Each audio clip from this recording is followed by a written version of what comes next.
Friends, ఇప్పుడే అందిన వార్త. టాప్ మినిస్టర్ కన్నుమూత, ప్రధాని సైతం కన్నీరు. ఈరోజు ఈ వీడియోలో దీనికి సంబంధించిన పూర్తి సమగ్రమైన సమాచారం గురించి తెలుసుకుందాం.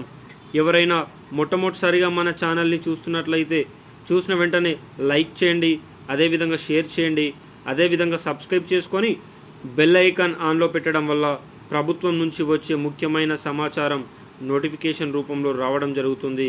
ఇక వివరాల్లోకి అయితే వెళ్ళిపోదాం. సోమవారం తెల్లవారుజామున 3 గంటలకు గురుగ్రామ్లోని వేదాంత ఆసుపత్రిలో చికిత్స పొందుతూ హర్యానా మాజీ మంత్రి అయితే కనుమూయడం అయితే జరిగింది.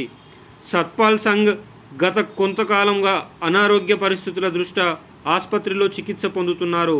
అయితే ఇతని మరణ వార్త తెలుసుకున్న ప్రతి ఒక్కరు కూడా సంతాపం అయితే వ్యక్తమైతే చేయడం జరిగింది. అతని స్వగ్రామమైన దాద్రి జిల్లాలోని చందేనిలో ఇతని అంత్యక్రియలు అయితే నిర్వహించడం జరుగుతుంది.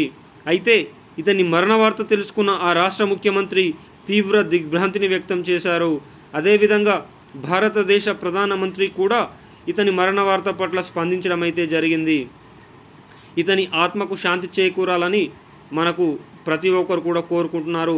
హర్యానా రాష్ట్రంలో జరిగిన ఎన్నో వినూత్నమైన ప్రజా సంక్షేమ మార్పులకు ఇతను తన వంతుగా స్ఫూర్తిదాయకమైన పథకాలతో, స్ఫూర్తిదాయకమైన విధి విధానాలతో రాష్ట్ర ప్రజలందరికీ ఆదర్శవంతంగా నిలిచారని చెప్పడంలో ఎలాంటి నిస్సందేహము లేదు.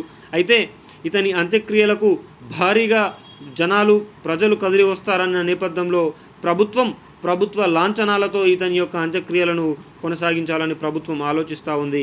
ఏది ఏమైనా ప్రజల కొరకు పుట్టిన వ్యక్తి, ప్రజల కోసమే బతికిన వ్యక్తి, ప్రజలను దృష్టిలో పెట్టుకొని ఎన్నో ప్రజా సంక్షేమాలను చేసిన ఒక వ్యక్తులలో అగ్రగణ్యులుగా చెప్పుకోవచ్చు. వీడియో నచ్చితే సబ్స్క్రైబ్ చేయండి.